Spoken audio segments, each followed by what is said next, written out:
Kejutan tahun baru dari Erick Thohir. Ketua Umum PSSI berikan kejutan besar untuk Timnas Indonesia menyambut tahun baru 2025. Ingin pastikan Timnas Indonesia lolos ke Piala Dunia dan lolos ke Olimpiade. Langsung kabulkan permintaan publik dan Shin Tae-yong. Berantas dan habisi pundit pengamat bola abal-abal yang sering ejek-ejek Timnas kita kaya Bung Towel dan kawan-kawannya. Juga akan datangkan monster striker Eropa yang siap dinaturalisasi pada awal bulan Januari ini. Kira-kira siapa ya striker kelas Eropa yang akan dibawakan oleh Erick Thohir?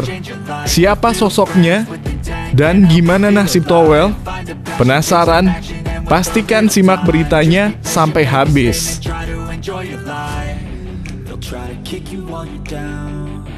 Lagi dan lagi kejutan super mantap dari Shin Tae-yong. Untuk Timnas Indonesia, Shin Tae-yong langsung panggil striker Ajax Amsterdam yang pernah bermain duet lini serang bersama God Anthony Santos untuk perkuat Timnas Indonesia jelang lawan Australia di bulan Maret nanti. Ini adalah perayaan tahun baru dan hadiah untuk Timnas Indonesia dari saya, ujar STY. Diperkirakan striker Ajax yang memiliki darah keturunan Indonesia ini akan segera langsung dinaturalisasi berbarengan dengan Ole Romeni di bulan Januari 2025. Kira-kira siapa ya sosok striker yang dibawakan oleh Shin Tae-yong ini? Dan bagaimana skill serta permainannya? Pasti penasaran kan? Temukan jawabannya hanya di sini.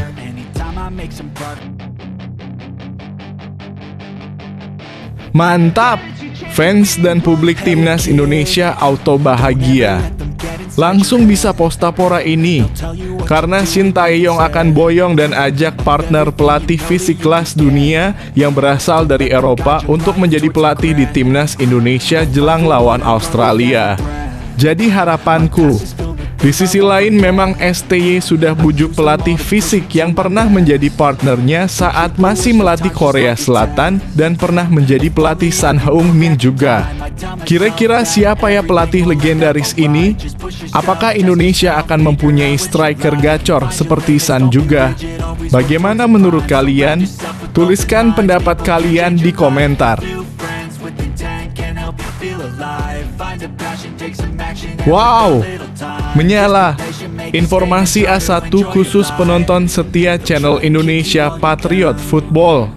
Informasi akurat yang bocor langsung dari Sekjen PSSI Yunus Nusi, bocorkan daftar pemain naturalisasi baru yang akan segera diproses naturalisasinya sebelum bulan Maret untuk perkuat Indonesia jelang lawan Australia. Ada nama baru yang berinisial PS dan JR, kira-kira siapa ya mereka? Dan ada berapa pemain sih yang akan dinaturalisasi oleh PSSI? Jadi penasaran? Temukan informasi selengkapnya hanya di sini. Oh, ternyata gini. FIFA akhirnya bongkar kebusukan Piala AFF. Vietnam bisa menang terus, Thailand tidak terkalahkan, ternyata ada dalang mafia di balik ini semua. Indonesia diliciki, akhirnya kebusukannya terbongkar. Langsung berantas mafia yang AFF dan akan selamatkan Indonesia dari AFF, langsung beri hadiah tahun baru untuk pindahkan Indonesia keluar dari AFF dan pindah ke Oceania. Jadi harapanku, di sisi lain begini faktor yang buat Vietnam dan Thailand jadi finalis di Piala AFF, ada bau kebusukan dari mafia AFF kah? Bagaimana menurut kalian? Tuliskan pendapat kalian di komentar. Buat satu Indonesia bangga, Kapten Timnas Indonesia J. Itzas buat pernyataan mengejutkan usai hampir tahan imbang Napoli di Serie A kemarin malam. Kantongi striker kelas dunia seperti Lukaku sampai tidak bisa bergerak dan buat apa-apa. Jadi melempem di hadapan Bang J. Terharu.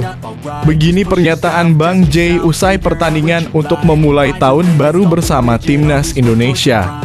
Kita siap hancurkan Australia. Lini belakang pasti aman.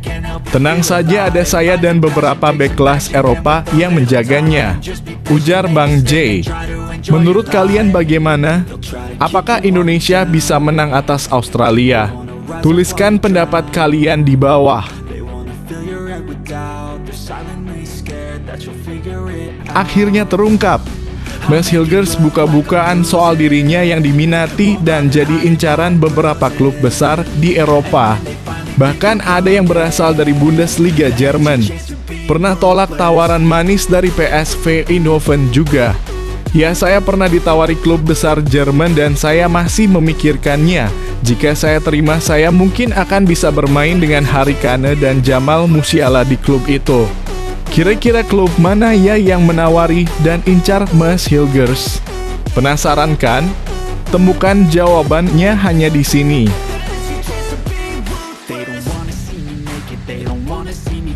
Ini baru berkelas. FIFA resmi nobatkan Marcelino Ferdinand masuk top 5 pemain muda bintang dunia. Usai brace dengan gol dan selebrasi cantik kelas dunia yang berhasil kalahkan Arab Saudi di kualifikasi Piala Dunia 2026.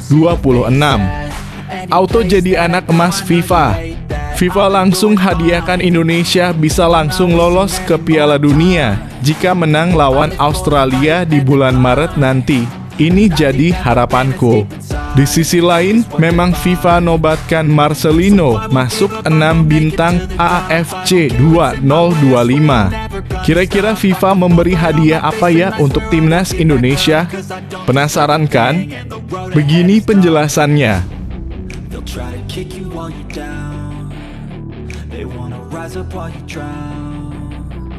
Yes, mantap. Peluang besar untuk timnas Indonesia. Australia akan melawan Indonesia di bulan Maret nanti tanpa pertahanan kokoh andalan Hari Soutar. Wajib menang telak atas Australia. Pertahanannya kopong. Shin Tae-yong langsung bahagia dan auto full senyum mendengar hal ini. Kira-kira bagaimana ya strategi dari Shin Tae-yong jika Australia pertahanannya kosong gini? Apakah akan memakai formasi menyerang dengan 3 back? Atau tetap dengan 5 back? Jadi penasaran? Begini jawaban dari Shin Tae-yong.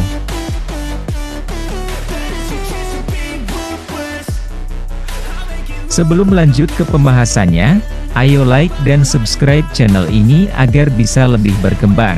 Terima kasih bagi kalian yang sudah like dan subscribe.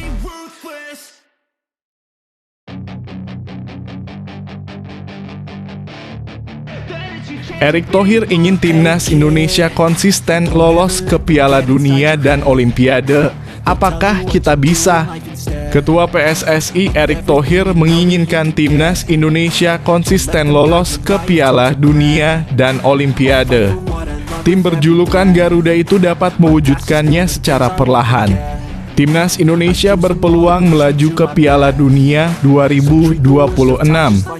Garuda terus bersaing di putaran ketiga kualifikasi Piala Dunia 2026 zona Asia. Armada Shin Tae-yong itu menduduki peringkat ketiga grup C, ranking 1 dan 2 grup C putaran ketiga kualifikasi Piala Dunia 2026 bakal menyegel tempat di putaran final. Timnas Indonesia yang membukukan 6 poin hanya tertinggal 1 angka dari timnas Australia yang menjadi runner-up sementara. Timnas Indonesia lewat timnas U23 hampir bermain di Olimpiade 2024 Paris jika tidak kalah dari timnas Irak U23 di perebutan tempat ketiga Piala Asia U23 2024 dan takluk dari timnas Guinea U23 di playoff. Timnas Indonesia U-Strip 23 akan berjuang lagi untuk menembus Olimpiade 2028 Los Angeles melalui jalur Piala Asia U-Strip 23 2028. PSSI masih mempunyai banyak waktu melakukan persiapan. Yang paling penting sebenarnya bukan hanya menargetkan Piala Dunia dan Olimpiade, tetapi pertanyaannya adalah, apakah kita bisa konsisten lolos ke Olimpiade dan Piala Dunia? Ucap Erick Thohir dalam akun Instagramnya @richthohir pada Selasa (30 Desember 2024. Tetangga kita seperti Korea Selatan, Jepang, Arab Saudi sudah konsisten. Itulah mengapa kita juga belajar dari Korea Selatan agar bisa diaplikasikan untuk Indonesia, imbuh Erick Thohir. Erick Thohir menceritakan PSSI telah melakukan studi banding ke Belanda dan Jerman, serta berencana menggandeng Federasi Sepak Bola Korea dalam kurung KFA demi melakukan kerjasama. Saya tahu itu tidak mudah, tapi saya pikir ini sesuatu yang kami bangun dari manajemen di PSSI dan juga program jangka panjang untuk akar rumput. Kami punya benchmarking. Contohnya kami pergi ke Belanda untuk melakukan perbandingan, ujar Erick Thohir. Kami pergi ke Jerman tahun lalu, dan kita juga berencana pergi ke Korea Selatan untuk bertemu dengan KFA untuk menjalin hubungan kerjasama antara Indonesia dan Korea Selatan, ungkap Erick Thohir.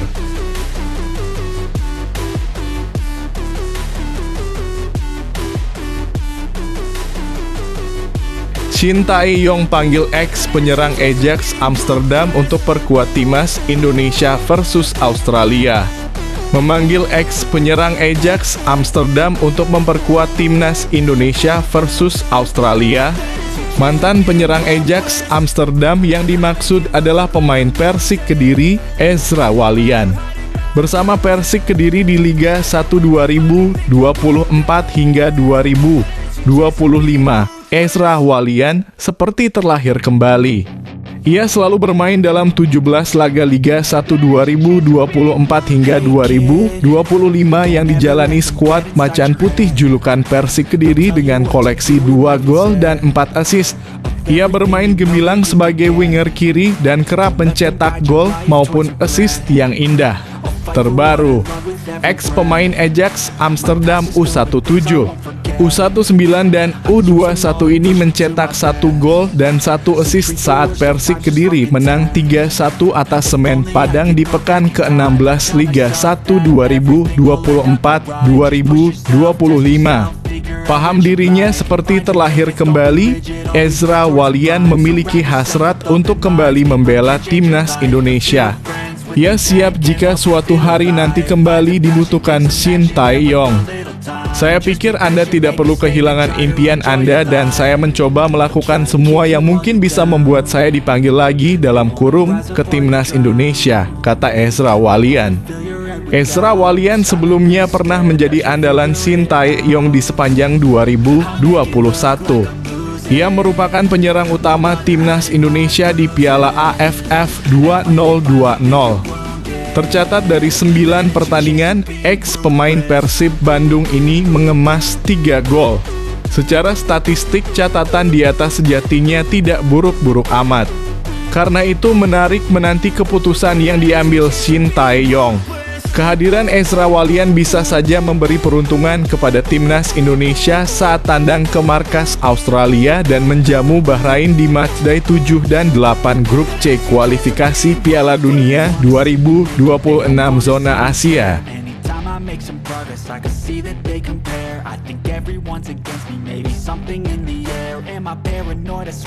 Cerita Shin Sang-gyu dibujuk Shin Tae-yong melatih timnas Indonesia sempat lama menimba ilmu di Inggris. Keputusan untuk menimba ilmu di Inggris tidak akan pernah disesali oleh Shin Sang-gyu.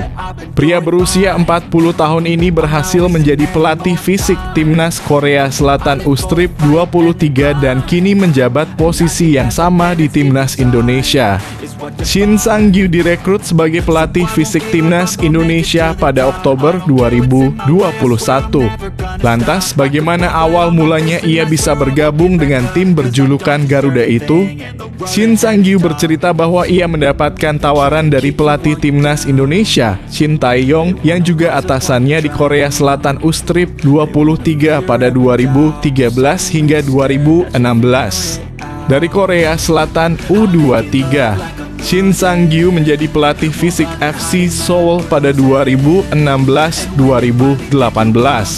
Timnas Cina U23 pada 2019-2020. IM Zhongyu pada 2020. Dan Cederon Cheng pada 2021. Kami sempat berpisah untuk beberapa waktu. Ketika saya memutuskan melatih di FC Seoul, satu di antara tim terbesar di Korea Selatan, ujar Shin Sang-gyu dalam kanal YouTube Timnas Indonesia. Lalu setelah itu saya ke Cina bekerja untuk Cina U-Strip 23. Setelah itu sesuatu terjadi dan saya pindah ke klub Cina. Setelah memutuskan untuk mundur dari situ, Coach Shin Tae-yong menghubungi saya dan meminta untuk bergabung ke Timnas Indonesia, jelasin Sang-gyu. Pembicaraan kami pribadi, dia bertanya kenapa saya mundur dari klub saya sebelumnya. Dari situ kami memulai pembicaraan dan kemudian dia bilang saya membutuhkanmu, imbuh Shin Sang-gyu. Tapi pada saat itu sedang pandemi COVID-19 dan sepak bola Indonesia sedang mengalami kesulitan. Saat itu dia tidak memberitahu tentang masa depan sepak bola Indonesia yang cerah. Tapi dia bilang ini akan sulit, tapi jika kamu bisa bergabung dengan kami, bersama saya dan Timnas Indonesia bisa jadi pengalaman yang bagus. Dengan alasan itu pun saya sudah cukup senang, ucapnya.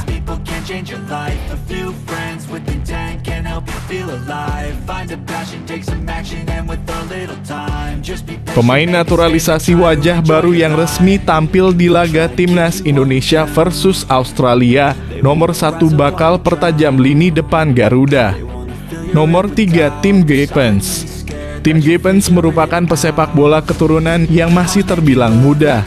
Ia dinaturalisasi karena untuk memperkuat Timnas Indonesia U-Strip 20 yang akan tampil di Piala Asia U-Strip 20 2025. Namun ada potensi Geipens bisa ditarik Shin Tae-yong ke tim senior jika proses naturalisasinya rampung pada Februari 2025 mendatang. Nantinya Geipens akan bersaing dengan Pratama Arhan, Shaina Patinama, Nathan Chuaon, dan Calvin Verdonk di sektor bek kiri. Nomor 2, Dion Marks. Sama dengan Geipens, Marks diproyeksikan untuk Timnas Indonesia U-Strip 20, namun peluangnya dimainkan di skuad senior cukup besar. Pemain NEC Nijmegen U-Strip 21 itu memiliki kemampuan bertahan yang baik dengan didukung tinggi 188 cm. Dan nomor 1 ada Ole Romanyi. Romanyi sejauh ini masih dalam tahap proses naturalisasi. Tentu diharapkan proses naturalisasi striker FC Utrecht itu bisa rampung sebelum Maret 2025. Sebab kehadiran Romanyi dibutuhkan untuk menambah daya gedor Timnas Indonesia. Terlebih Ragnar Oratmangoen bakal absen karena terkena akumulasi kartu.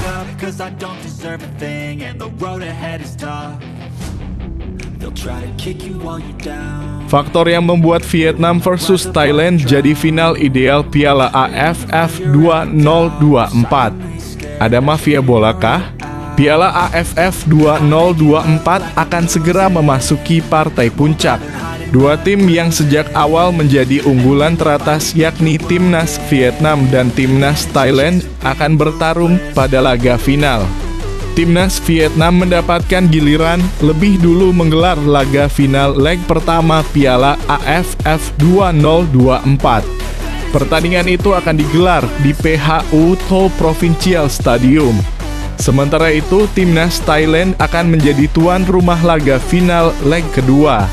Pertandingan itu akan digelar di kandang kebesaran mereka, Stadion Raja Mangala, Bangkok 3 hari kemudian.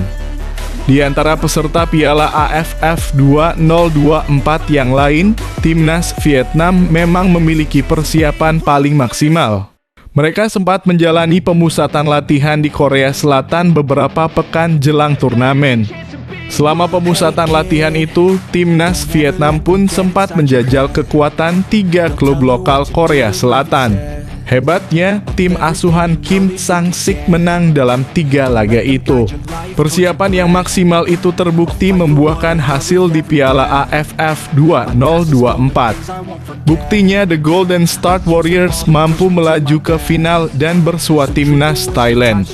Timnas Vietnam menurunkan kekuatan terbaik di Piala AFF 2024. Pemain-pemain andalan seperti Nguyen Quang Hai, Nguyen Tien Linh, Philip Nguyen, dan beberapa pemain lain bisa tampil di ajang itu. Selain itu, kekuatan timnas Vietnam bertambah ngeri.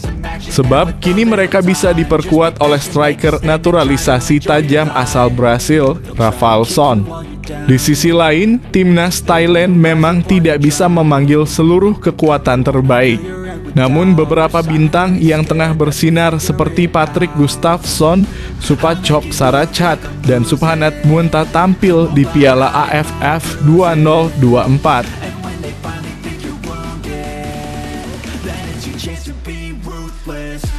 Kapten Timnas Indonesia Jay Itzes bersemangat menyambut 2025. Tetap dukung kami di Seri A. Kapten Timnas Indonesia Jay Itzes menjalani 2024 dengan sangat menarik. Itzes mendapatkan debut bersama tim Garuda di tahun ini. Jay Itzes bersama Venezia juga mendapatkan tiket promosi dari Seri B menuju di Seri A di 2024.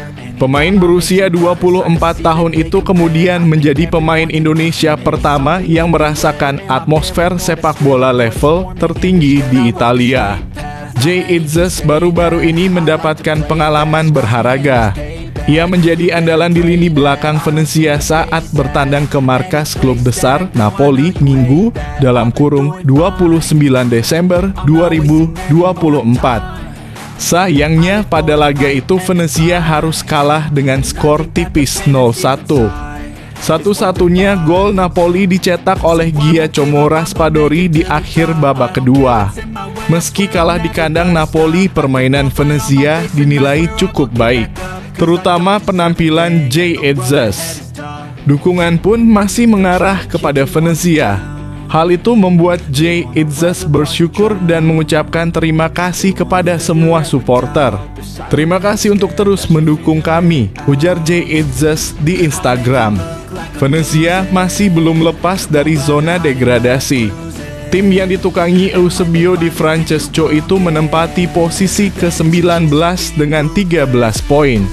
Meski demikian, Jay Itzes menolak untuk menyerah. Itzes pun menatap 2025 dengan rasa percaya diri tinggi.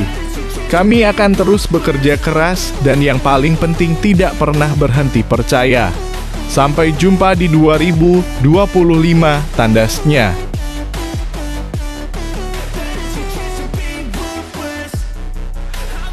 Terungkap, Mads Hilgers rupanya pernah menolak tawaran dari PSV Eindhoven. Mads Hilgers sudah sangat lama menjadi bagian dari FC Twente. Bahkan bek timnas Indonesia itu sudah masuk akademi klub berlogo kuda itu sejak 2011. Rupanya, Mads Hilgers menyimpan cerita menarik. Cerita itu terjadi saat ia masih belia dan berusaha untuk masuk ke akademi pemain muda di Belanda. Mads Hilgers dikenal memiliki bakat hebat. Beberapa klub besar di Belanda sempat tertarik kepadanya, termasuk tim dengan sejarah panjang seperti PSV Eindhoven. Namun saat itu Mads Hilgers menolak sebab harus berpisah dengan keluarga kandungnya jika menerima tawaran dari PSV Eindhoven. Padahal saat itu Hilgers masih berusia sangat muda.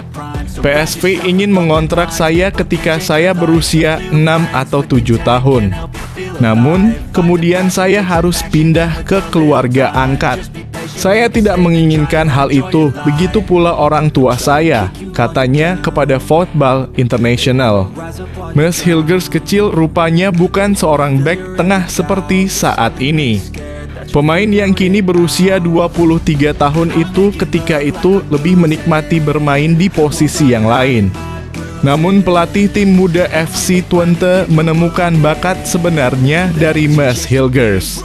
Ia pun dipasang sebagai bek tengah, posisi yang tidak pernah ia lepaskan sampai saat ini. Di FC Twente saya dengan cepat ditempatkan di bek tengah. Itu berjalan dengan baik, jelasnya. Mads Hilgers kini menjadi bagian penting di lini belakang FC Twente. Pemain satu ini pun masih terikat kontrak hingga Juni 2026 di Twente. Dengan usianya yang masih sangat muda dan potensi besar yang dimilikinya, sangat mungkin bagi Ms. Hilgers untuk mencoba tantangan baru di klub besar, termasuk klub di luar Belanda.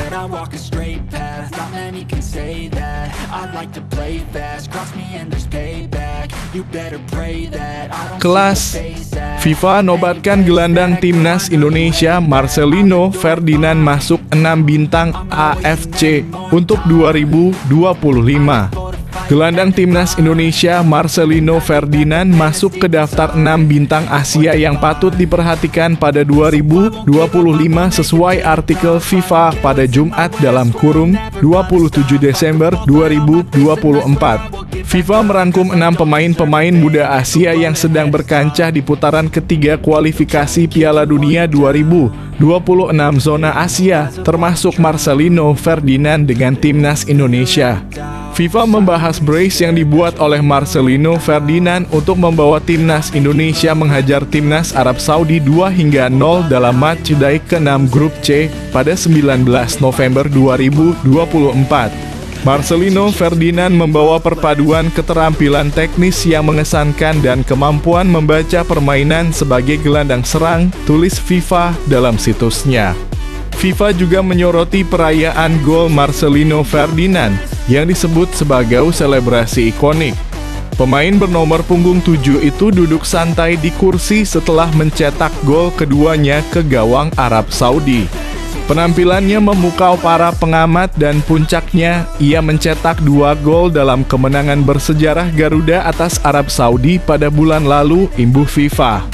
Selebrasi ikoniknya di mana ia duduk dengan santai dan berpose di kursi telah ditiru di taman bermain di seluruh Indonesia, ujar FIFA. Hey kid, don't ever let them get inside your head. Otak-atik pertahanan Australia tanpa Harry Souttar di R3 kualifikasi Piala Dunia 2026 wajib dicermati timnas Indonesia. Harry Souttar harus absen hingga setahun akibat cedera tendon Achilles yang memaksanya melewatkan sisa laga kualifikasi Piala Dunia 2026 zona Asia bersama timnas Australia. Cedera ini tidak hanya menjadi pukulan berat bagi pemain itu sendiri, tetapi juga bagi timnas Australia secara keseluruhan. Souttar sebelumnya pernah mengalami cedera ACL 3 tahun lalu yang juga membuatnya absen selama 12 bulan. Namun bek tengah ini berhasil pulih tepat waktu untuk tampil di Piala Dunia 2022, di mana ia tampil sebagai satu di antara pemain terbaik Socceroo Oz. Kemampuannya yang mengesankan baik dalam penguasaan bola maupun mempertahankan area pertahanan menjadikannya pemain vital bagi Socceroo Oz. Penampilan gembilangnya di Piala Dunia 2022 membawanya ke Leicester City dengan nilai transfer tertinggi dalam sejarah pemain Australia. Namun ia lalu dipinjamkan Leicester ke klub Championship Sheffield United. Namun cedera terbarunya yang dialami dalam kekalahan 0-2 Sheffield United dari Burnley datang di saat yang sangat tidak tepat.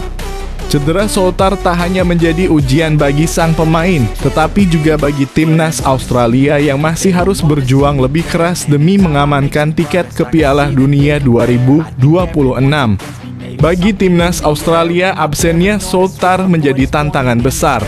Pelatih Socceroo Oz, Tony Popovic, harus menghadapi situasi sulit dengan kehilangan 2 bek tengah andalannya, termasuk Alessandro Circati yang masih menjalani pemulihan dari cedera ACL. Absennya 2 pemain inti ini datang di saat Australia harus meraih kemenangan pada laga-laga penting melawan timnas Indonesia 20 Maret dan Cina 25 Maret untuk tetap kompetitif di grup C putaran ketiga kualifikasi Piala Dunia 2026 zona Asia.